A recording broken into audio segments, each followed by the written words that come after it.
maareeyaha hay'adda Sodma waa soo dhaweynayna iyo tiimkiisa warbixinta aan siisay maareey waa ku mahadsan tahay warbixin qiimo badan ay ahayd oo qof kasto damiir lana damiirkiisa taabanayso oo u baahan in gurma degdega la isku xilqaamo aniga su'aalaha aan qabaa waxay tahay annaga 2011 meeshii dalka uu joogay hadda ma joogo wasaaradda tayo leh oo shaqeeyo leeyahay wasaaradaha horumarinta ka shaqeeya sida wasaaradda beeraha wasaaradda xanaanada xoolaha oo kale iyo wasaaradda environmentiga iyo ayaga ruuxooda ayaa la rabaa inay ka hortagaan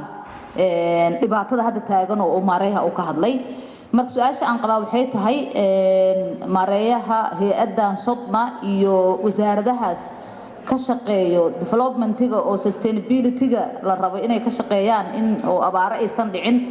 sida wasaaradda biyaha kale waa in dadkaas aad sheegtay inay u goosheen ilaa Ethiopia ayagoo daaq raadinaya ama raadinaya biyo in wara loo helo in ceelo loo helo in maaragtay xoolahoodii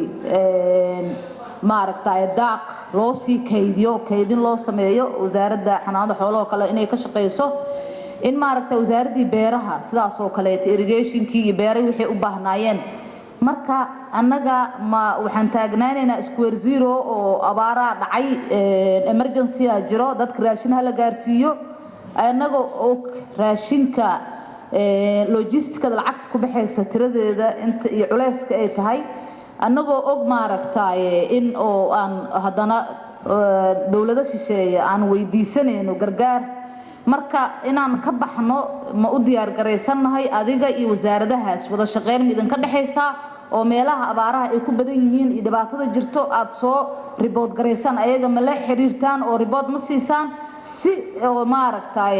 tilaabada ugu habboon looga qaado oo looga maarmo in maaragtay gargaar degdeg loo baahdo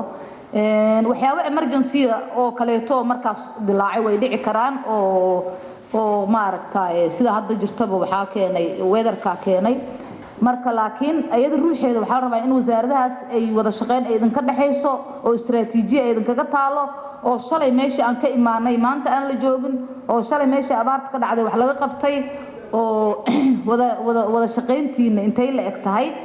sidoo kale mostly hadda waxaan ka hadalnaa emergency-ga waxa qayb ka asagana caafimaadka cudurrada dilaaco qaybtaas ayadana maxaa ka qabatiin oo dhanka caafimaadka maxaa ka qabatiin cuduradaas maxaa idin kaga diyaarsan